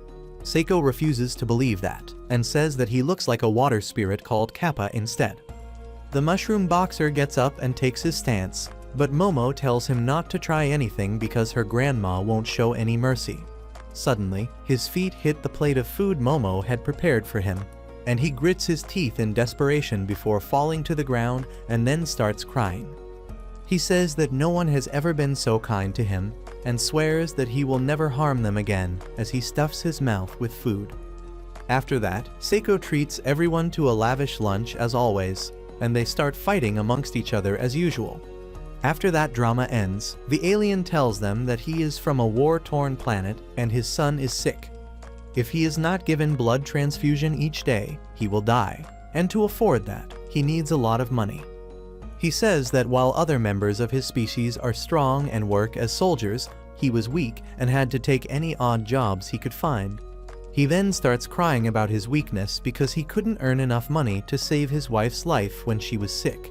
He apologizes for hurting Ken and others and starts crying again. Suddenly, Ken volunteers to offer his banana if that is going to fetch a good amount in alien market to help the poor guy.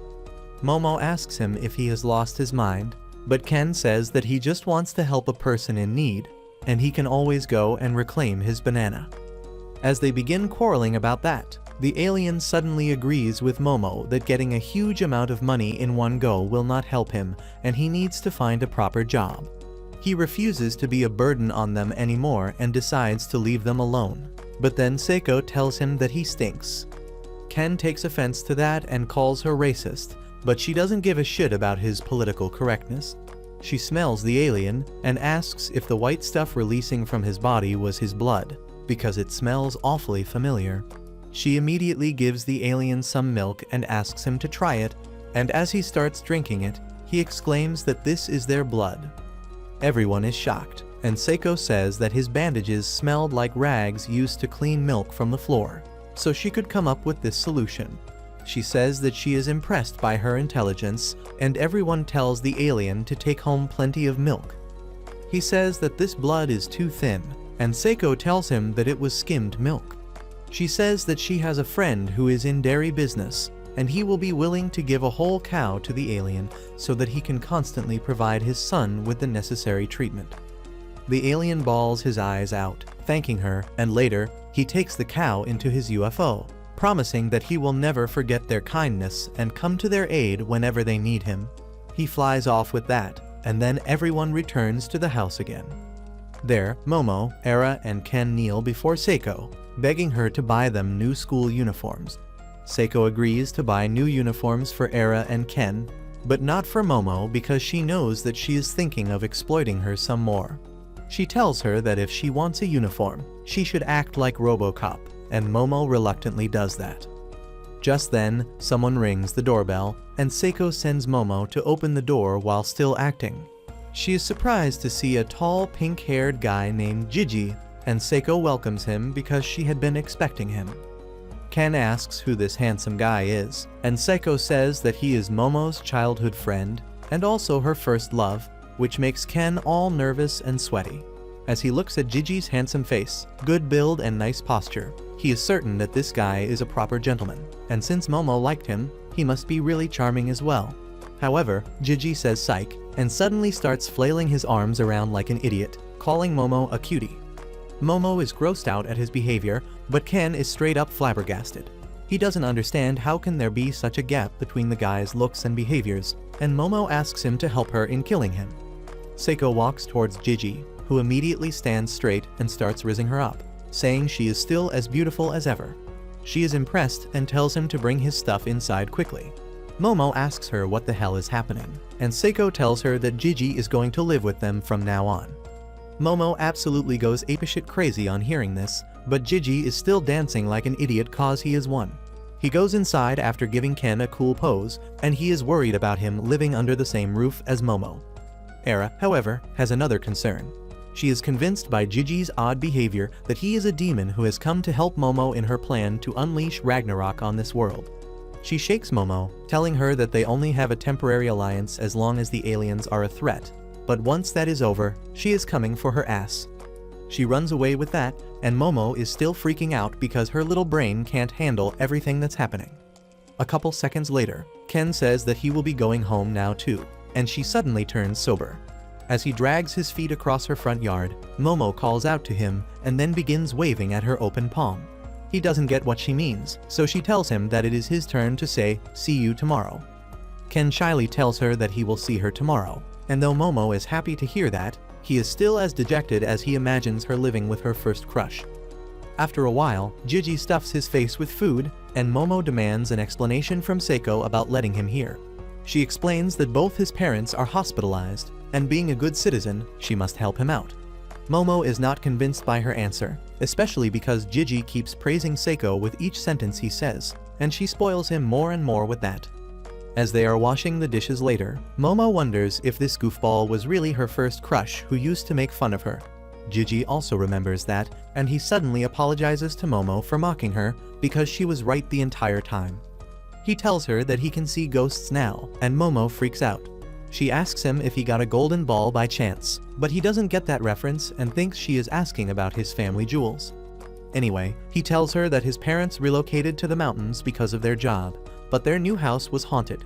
He started seeing things slowly and steadily until one day, a ghost appeared right in front of him and told him to look at him. Ever since that day, Gigi has been able to see ghosts, and the health of his parents got worse. He contacted some famous exorcists, but 3 of them committed suicide, and the remaining told him to go to Seiko, as she was the only one who can help him. Momo understands everything now, and Gigi suddenly bows before her to apologize for everything. She tells him to stop it, and then boasts that her grandma is going to take care of the ghost really quickly. Seiko quickly shoots her down, saying that Gigi's house is outside her domain, and Momo will have to take this request herself. She tells her that it might be connected to the golden balls, and promises to buy Momo all the uniforms she needs if she takes care of the haunted house. The next day, Gigi transfers to Momo's class and immediately starts acting like a clown. However, he is good looking enough to convert tomfoolery into charisma and instantly rizzes up all the class girls. Momo's friends are initially grossed out by his weird acts, but a couple of flirty lines turn them to his side as well. The girls ask Momo how does she know this guy, and she tells them that he is a childhood friend. Gigi denies that, and says that they are living together after their parents' approval. Momo freaks out and tries strangling him, but then her tan friend gets between them and tells Gigi to stay away from Momo because she already has Ken. On the other hand, Ken is super jealous and insecure about Gigi returning to Momo's life. He wonders if she still likes him, and if he likes her too. He thinks that if they start dating, Momo won't have any time for him, and he will be back to being a loner. To get those bitch-ass thoughts out of his mind, he does what any guy does and starts working out. However, Momo comes looking for him, and he nosedives into a bush in panic. She tells him that she is going to eat lunch here since she doesn't want that bitch named Era to get close to him. Ken tries to focus on his workout, but then Momo says that since both his hands are busy, she can feed him with her hands. Ken's heart skips a beat, and he nervously accepts the offer, but just then, Gigi comes there. He tells Momo that they should eat lunch together, and while she turns him down initially, as soon as he pulls out her favorite snack, she immediately goes to him, leaving Ken with more jealousy and insecurity. He decides to leave them alone and move on from his unrequited feelings because that would be the best for everyone. However, just as he turns around the corner, he is met with the greatest shock of the day. The human anatomy model from their bio class is running towards him, yelling that it won't stop. Ken freaks out on seeing it, and immediately runs towards Momo to get help. However, the model overtakes him and heads right ahead. Momo stands in its way, but before she can use her power, Gigi jumps on her to bring her to safety, making Ken even more jealous. The model jumps above them, and Momo sees a golden ball right where it should have too. She immediately yells at Ken that the model has his second family jewel, and tells Gigi to let her go because she needs to do something about it. He refuses to let her go because it is dangerous, so Momo uses her psychic powers to latch on to the running model. However, it easily pulls her along with it, and Gigi keeps clinging tightly to her. Ken runs after them as Momo asks him to stop the model, but he is more worried about Gigi holding tightly to her. The animated model quickly gets away from him, and Ken removes all his weights before transforming into his super self and then accelerates ahead. He quickly catches up with the model, who tells him that he is not going to let anyone stop him. Momo tries to reach Ken, but the model is super fast. Ken tells her to use the power lines, and she uses them to get closer to Ken, but in doing that, she accidentally brings herself in front of the almighty truck Kun. Luckily, Ken saves her and Gigi from being sent to another world at the last moment and then carries both of them on his back while evading the traffic. As he chases after the model, Gigi starts hitting him, calling him a monster, but Momo tells him that this is Ken. He spots the model running away in the distance and quickly reaches close to it. Momo grabs it with her powers and Ken provides them a stable foothold to pull it towards them. The model clings to an electric pole with everything that it has got, and he puts so much strength that his body literally splits apart and then instantly places itself back like a puzzle. He escapes with that, and Ken and others lose sight of him. As they are frustrated, Momo hits something in her hand, and suddenly, she hears a loud cry coming from the model. She follows the voice and keeps squeezing the thing in her hand to follow its cries to a dumpster. The model is lying flat on the ground, because when it split earlier, Momo stole his heart, and she had been using it to torment him. She promises that she is not here to harm him, and tells him to show his family jewels because one of them might belong to Ken. The model contemplates doing that, when suddenly, he hears a woman's voice calling out his name. The model is named Taro, and he begins searching frantically in the garbage dump for a woman named Hana, who turns out to be a discarded anatomy version. He finds her soon, and she asks him why did he take the risk of coming here. Taro tells her that no risk is not worth taking for love, and if he loses her, he will lose his reason for existence. He talks about how meeting her changed his life in so many wonderful ways, and suddenly, his words resonate with Ken, who begins thinking about his first meeting with Momo. As he hears the anatomy model talk about how he is ready to do anything for the sake of his love, Ken decides to man up and be serious about his feelings as well. Before that, Ken, Momo and Gigi take the female anatomy model Hana back to Momo's house and beg Seiko to let her stay here. They tell her the full story and beg her to be supportive of their love story, and she folds when they flatter her. She then asks what happened to the male model, and Momo says that he is going to stay in the school during the day, and at night, he will come here to meet Hana. Seiko tells Hana to keep her lovemaking with her boyfriend quiet because she doesn't want to hear their parts creaking at night. She then asks about the glistening ball that Momo saw on the model, and she replies that it was just a Christmas bell and not the real deal. With that, the business talks are over, and Seiko tells Momo and Ken to lay out the dinner table. Meanwhile, Gigi ended up getting humbled by Turbo Granny in the stuffed toy. Once he gets back on his feet, he says that Momo and Ken have some super amazing powers, and he wants to have something like that too. He then starts acting like a creep in front of Momo, which makes her laugh and also makes Ken jealous. He remembers the intensity of the male anatomy model when he confessed his love to his girlfriend, and he decides to stop holding back. He leaps at Momo, saying that there was some lint in her hair, and then instead of getting embarrassed, he says that he is going to struggle with all his might. She asks him if he ate his grandpa's meds today, but Ken starts circling Gigi like a monkey and yelling that he is only looking at her ever since they met. Gigi just thinks that he is his brother from another mother, and they begin to act like monkeys together till Seiko tells them to shut up. She then tells Momo to pack her clothes and especially her underwear because she is going to stay at Gigi's house over the weekend. Momo is embarrassed, but Ken is shocked. He wonders if he is going to be the protagonist of an NTR manga, but Momo tells him that she is just going to exorcise a ghost in Gigi's house. He is still not satisfied and asks if she is going there alone, and she says that she was going to ask him to come with her later. Ken tells her that she should have done that sooner. Later that night, the male anatomy model runs out to meet his lover, scaring the bejesus out of the 4 students who were here to shoot a new video to upload on the hub. He runs through the city, boards a train, and then reaches near Momo's house, but on the way, Truck-kun hits him, shattering him into pieces. Meanwhile, Momo keeps Hana company while she waits for her boyfriend, but he doesn't come and Momo falls asleep. Only after the sun rises, the male model comes there and hugs Hana, saying that he overcame all obstacles to be with her. When Momo wakes up after that, she finds them kissing and tells them to get a room. On the other hand, Gigi has not been able to get any sleep all night because the ghost from his house is still haunting him. Later that day, Ken, Momo and Gigi board a train to his house. They play card games, and on seeing how Momo and Gigi are always in complete sync, Ken begins to feel insecure about his shortcomings. He decides to get her attention by yelling that he will start talking about aliens on Earth, and Momo suddenly starts getting interested.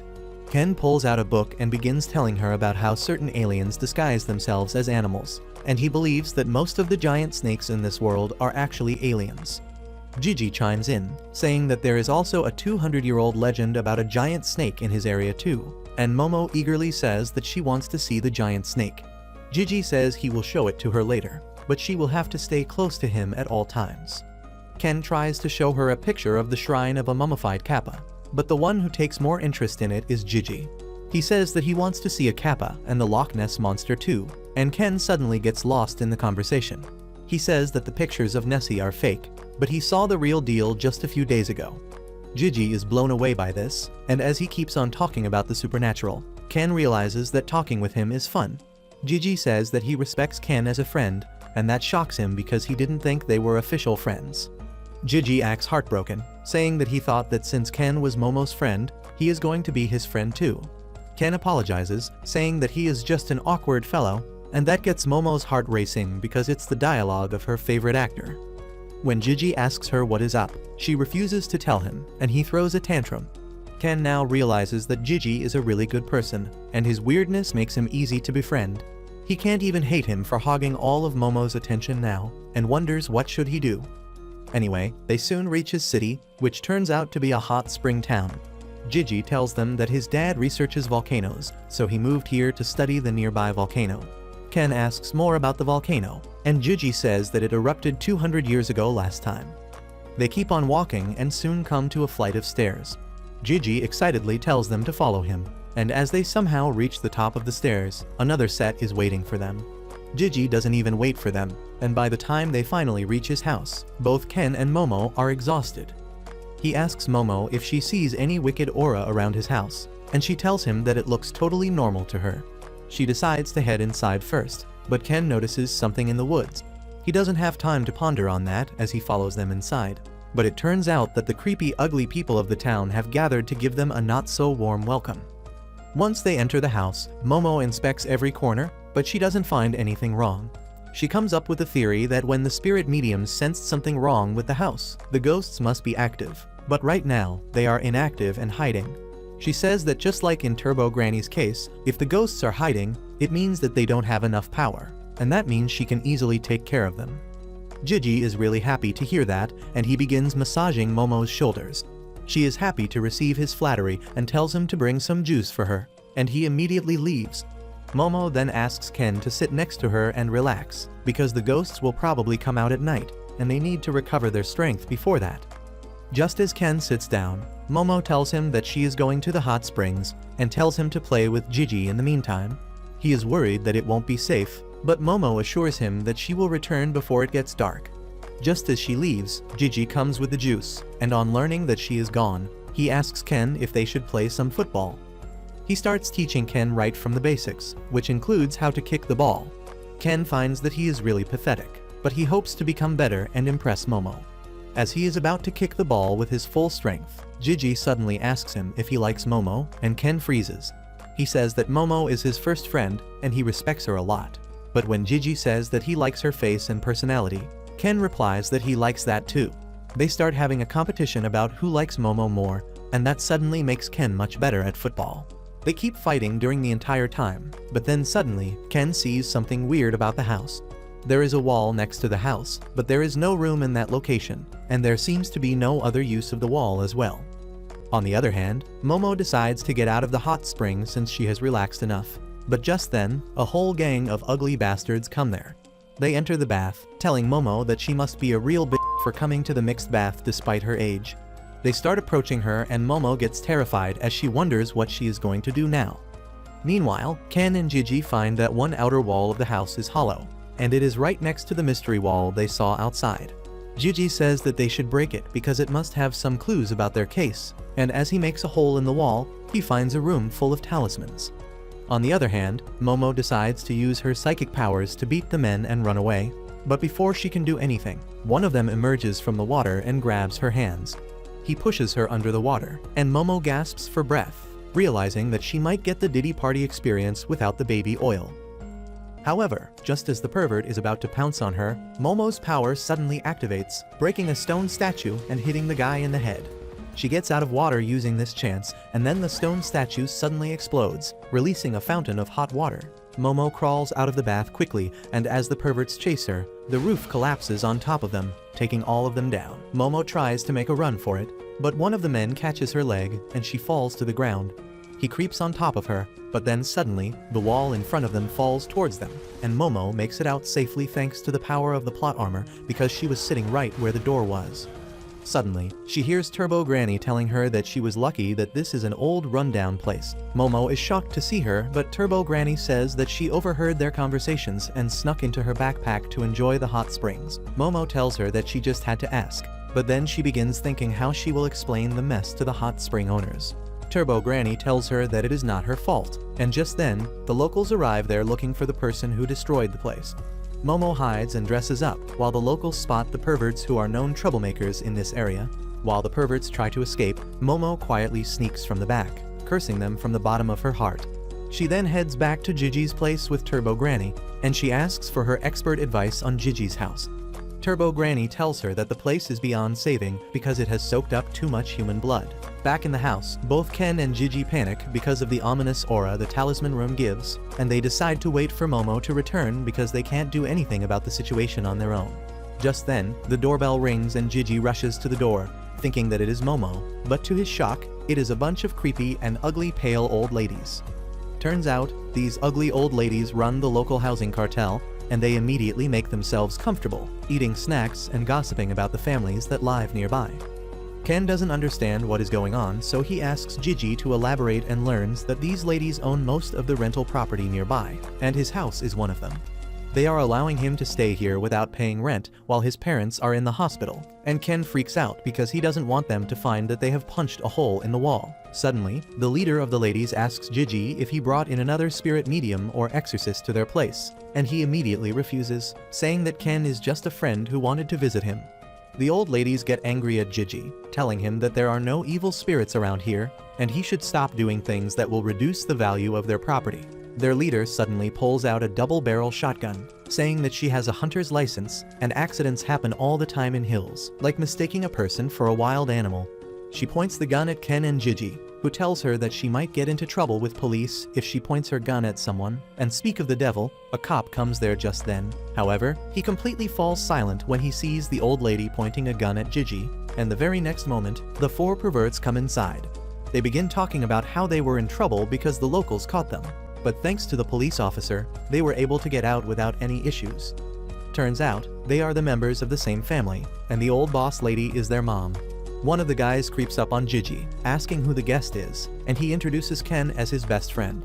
However, the guy is really suspicious of him and asks him to name Gigi's favorite soccer team if he is really his best friend. Thanks to his observation skills, Ken is able to guess that it is PSG, which saves both their. The old lady then asks Gigi about the girl that he brought along with him, and he tries to feign ignorance to save Momo. However, the boss lady knows everything already, and she is pissed at Gigi because she doesn't tolerate liars. On the other hand, Momo visits the local shrine that is said to have the skin shedding of a giant serpent spirit. She is shocked to see a priest doing a headstand in front of the shrine, and he ends his exercise session to welcome Momo, and starts the conversation by telling her that he wants to become a YouTuber. He then opens the door to the main temple to show her the snake spirit's skin. Momo is utterly disappointed because the damaged skin looks too small and ordinary to belong to a legendary snake spirit, and the eyebrow priest agrees with her. He begins telling her the village lore about how they worshipped the snake spirit because when he got angry, the volcano would erupt and destroy the entire village. In the past, one person was sent to the volcano as a sacrifice each year to satisfy the serpent god. And because of that, the village was blessed with peace and profitable hot springs. However, the eyebrow priest thinks that the stuff about the serpent god is a made-up story, and it just shows how ignorant and stupid people can be tricked into doing inhuman things in the name of peace. He tells Momo that he doesn't want something like this to happen again, so he personally tells everyone about this story, even though he just wants to become a headstand YouTuber. Momo simply tells him to tell the story on YouTube while doing a headstand, and the guy acts like he has achieved enlightenment. After that, Momo returns to Gigi's house, hoping that he and Ken have become good friends, but as soon as she opens the door, she is shocked to witness the four perverts in their underwear while Ken and Gigi are on the ground, bruised and unconscious. She doesn't even have the time to understand what is going on when Gangster Granny tells her sons to capture her because then they will have all the sacrifices they need. Unfortunately for them, Momo's grandma didn't raise a wimp.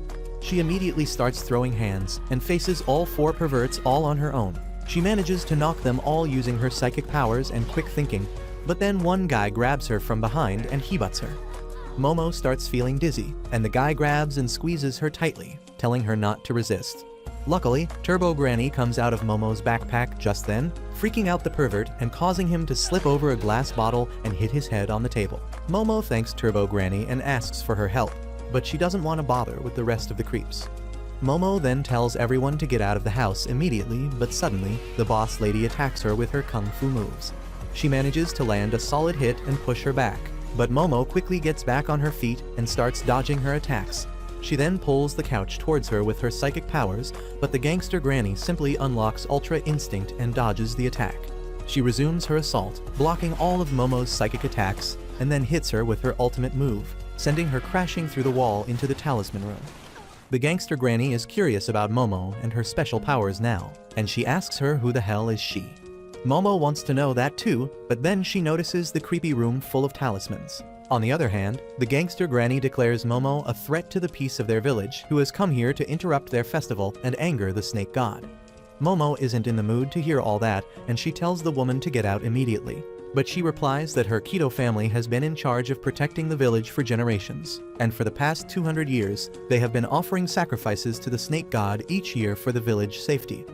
Gangster Granny says that this place was once the altar where human sacrifices were made, and though its appearance has changed over the years, it is still the altar, where they invite their sacrifices and offer them to the snake god. Momo realizes what is going on now, and Gangster Granny tells her that they were in a pinch because Gigi's parents fell sick, but now they have exactly 3 people they need to sacrifice. Suddenly, the floor below Momo's feet turns into quicksand, and she starts being swallowed by it. She freaks out and uses her power to escape, but the creepy Keto family is there to stop her attempts. They hit her back into the room and Momo starts sinking again. Luckily, Ken and Gigi wake up just then, and they push the Gangster Granny and her sons into the room using a couch. Ken tells Momo to grab his hand and come out while the rest of the creepy family is trying to pull back their mom. Momo grabs Ken's hand, but then suddenly, the wall crumbles and everyone falls into the strange room. Momo and Ken somehow land safely and find that the exit is too far now, and there are a lot of old houses partially filling the bottomless void below them. Just then, they hear Gigi screaming because he is barely hanging on, and by the time Momo and Ken find him, he falls down. Momo tries to grab him, but it is too late as he falls down. Luckily, he lands on something soft and bouncy, which turns out to be the body of the giant serpent worshipped in these parts. Momo and Ken can't believe their eyes when they see the creepy monster, and the Keto family members begin doing a Fortnite dance to tell the serpent that they are its followers and not sacrifices. In the meantime, Ken recalls reading that this is the Mongolian death worm, an unidentified creature which is most definitely an alien, but they are not supposed to be this big. They realize that the Keto family has been feeding sacrifices to an alien monster, but the creeps don't care about that. They begin doing their ritual dance, telling the monster to eat the sacrifices, but the monster decides to eat them instead. Ken and others are flabbergasted on seeing this, and they decide to hide inside one of the houses because they can't hope to defeat such a powerful monster. Gigi heads inside a house first, and then Momo and Ken follow, but as soon as they step inside, they fall to the ground, clutching their head. Gigi doesn't understand what is happening to them, and then suddenly, Ken turns into an uncontrolled version of his monster form, threatening to attack Gigi. Ken gets close to Gigi and starts to forcefully open his mouth wider than it can until he starts to bleed. Gigi tries to stop him, but the berserk Ken simply punches him away. He keeps crying out in agony after that, and unable to understand what is going on, Gigi decides to beat some sense into him. He swings Ken around by his arm and slams him against the window, but Ken doesn't even fight back this time. Instead, he picks up a blade with the intention to hurt himself, and Gigi somehow stops him at the last moment. Suddenly, the house starts shaking violently, and Gigi realizes that they are in danger. He picks up Ken and Momo, jumping to a safe corner of the house moments before the giant monster attacks. Gigi then throws a cup away from his location, and the earthquake attacks the point where it hits the wall. Gigi realizes that the snake is reacting to sound, but for some reason, it seems to be reacting only to the sound of non-living things. While he is distracted, Ken finds a scissor and tries to stab himself with it, but Gigi stops him again, asking him why the hell is he doing this. Ken screams at him to stop interfering and asks him to just let him and those words are a great shock for Gigi, because he has heard the exact same thing in the past. He remembers that a few months ago, when he returned home from school, he found his parents trying to hang themselves outside his window. Gigi was devastated, but he still had enough composure to find a blade and cut the cloth they were using as a noose. When he ran down to check up on them, his mother asked him to let her die already. Just as Gigi snaps out of his flashback, he finds that Momo has also joined the suicide squad, but luckily, she can't stab herself because Turbo Granny is in the way. While Momo frantically keeps trying to stab herself, Turbo Granny orders Gigi to tie down Ken first. Once he is done with that, Ken ties Momo too, and then he asks Turbo Granny what the hell is happening. She tells him that the giant earthworm is emitting some sort of psychic waves that make people want to off themselves. Gigi realizes that the same thing happened to his parents as well, but he is curious why it is not affecting him. Before Turbo Granny can reveal what sort of plot armor he has, Gigi notices Momo controlling some glass shards with her power to attack herself. He immediately becomes the meat shield to protect her, seriously injuring his arm in the process. He finds himself face to face with a giant monster and almost loses hope. But then he pulls himself out of it like a king and protects Momo from another attempt at self-checkout from this world. He then picks up both Momo and Ken and grabs Turbo Granny between his teeth as he starts running through the house as fast as he can to dodge the attacks from the earthworm monster. He crashes through the basement and ends up on the streets, still running as fast as he can while carrying his friends. However, he trips on an iron pipe, falling down the stairs. He struggles to pick himself up, but then notices that Momo and Ken are about to jump off the bridge and gets up again to save them. Just as he is pulling them down, Gigi notices the giant earthworm in front of him, emitting the creepy psychic waves, but then suddenly, the psychic waves stop. Gigi wonders what is going on, and he is shocked when he sees a creepy ghost in front of him. However, thanks to the creepy ghost blocking the psychic waves, Momo and Ken return to their senses and ask Gigi to free them. They wonder what is happening and why is a ghost protecting them, when the ghost turns around to face them with its creepy face. While Ken and Momo are just grossed out, Gigi gets a nosebleed on seeing the ghost, but Turbo Granny immediately tells them not to look in the ghost's eyes because he possesses something called the evil eye that will make them go crazy and kill themselves. Momo says that it is the same thing as the earthworm, and Turbo Granny explains that their abilities are canceling each other out. Seeing this as their chance, Momo tells Ken to do his thing, and he turns into his monster form and dashes towards the earthworm, ripping its head clean in one go. However, the earthworm immediately grows a new one and starts attacking Momo and others. Turbo Granny tells them to run away, but the evil ghost follows them and pops up right in front of Gigi, forcing him to look into its eyes. As Gigi stares into the eyes of the ghost, he sees his tragic past. The ghost was once a starving boy, locked up in someone's basement, and all he could do was stare through the windows at the kids having fun outside and imitate them. However, that faint happiness did not last long either, and just as the volcano near the village was about to erupt, he was offered as a sacrifice to the serpent god. As the lava burned him alive, the poor boy dreamed of playing with other kids just once, but that could not happen. He died and became a ghost and soon found himself inside a villager's house, where a child could see him. The boy became happy at this, but the family living in the house soon committed suicide, leaving only their son behind. Decades passed after that, and the same thing happened twice again. Only after the third time did the ghost notice the earthworm's psychic waves that were forcing the adults to perform self-checkout. Soon, the local landlady arrived there to look at the third orphan kid, and the ghost recognized her as the priest who sacrificed him to the serpent god. The woman decided to turn the orphan boy into this year's sacrifice and buried his entire house under dirt with him tied inside. The poor ghost tried to free him, but he could not touch anything. He was devastated because the situation reminded him of his own life, but then his rage consumed him, and he swore that he would kill the people who made him and the boy suffer. He merged with the boy, turning into the twisted evil eye ghost for his revenge, and now he is possessing Gigi with his intense hatred. Luckily, Momo's voice snaps Gigi out of the ghost's control, and then she tries to get it away from him. However, Gigi tells Momo that this ghost is not a bad person, and he has been suffering alone all these years. He then suddenly starts running downstairs to find the ghost's real body and set him free, and Momo gives chase, realizing that the deeper they go, the older the houses seem. Soon, Gigi reaches the lowest level and opens a heavy door, behind which the ghost's real body is still tied to a pillar, but his hair has grown out to cover the entire room. Gigi pities the poor boy who just wanted to play with friends, but just as he is about to free his body, Turbo Granny tells him to stop. She asks Gigi to stop showing sympathy to the ghost that forces people to commit suicide, but he doesn't agree with her. He believes that the ghost is a good person, and he was the one who protected him all these years when the earthworm was trying to drive him mad. Just then, the earthworm releases a massive wave of energy, causing Momo and Gigi to blank out for a second, and when they wake up, they find the earthworm's sticky puke trickling down the roof and filling the floor. Momo curses her luck and wonders where is Ken when she needs him, unaware that he paralyzed himself after exhausting all his energy in his previous attack. Momo somehow frees herself and gets ready to escape the room, but when she calls for Gigi, she finds that he is not moving at all. The evil eye ghost has started to possess him, and it takes his mind to the room where he was imprisoned. Gigi pities the poor boy even more when he sees him in person. The boy faintly whispers that he wants to play with him, and Gigi tries to cheer him up, saying that he will play with him for as long as he wants. The boy gives a creepy smile on hearing that, because he has been waiting for Gigi to say these exact words for a long time so that he can fully possess him. Gigi screams in pain as Evil Eye gains control of his body, and Turbo Granny tells Momo this is what happens when they don't listen to her advice. Suddenly, the earthworm releases another powerful wave followed by another round of acidic puke that melts through the roof. Momo can't move her body, and the earthworm moves towards her to devour her, but then suddenly, Gigi wakes up, punching the earthworm away with unbelievable power. He then lands a kick on the monster's head, ripping it off. He declares that now that he has obtained this body, he will kill all humans.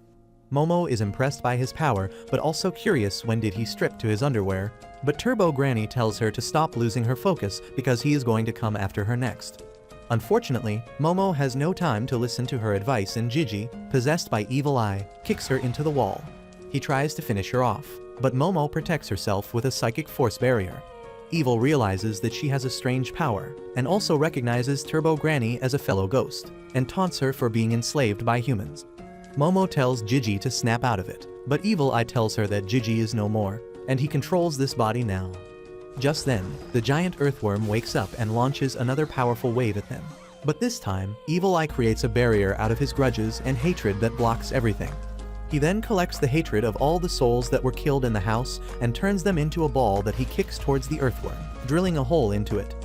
He keeps flexing his soccer skill by drilling holes into the monster, who digs a hole in the wall to hide. And in the meantime, Momo is still unable to understand how did Gigi get possessed. Turbo Granny calls her dumb for not realizing what her grandma said repeatedly. She called Gigi a genius because he has an absurdly high spiritual power and his physical power is quite good as well. Evil Eye was planning to possess him for a long time, and Turbo Granny says that she would also like to possess someone like him. Just then, Evil Eye turns his attention towards them, shooting his curse ball towards Momo, who blocks it somehow. However, Evil Eye uses this chance to attack her from the side, knocking her down. He decides to finish her off, but just as he is about to kick the curse ball towards her, Ken arrives there in his monster form and counters the kick, telling Evil Eye that he is going to pay for punching his girl. But that's where this video ends. Remember to like and subscribe to the channel. Thanks for watching, and I'll see you next time.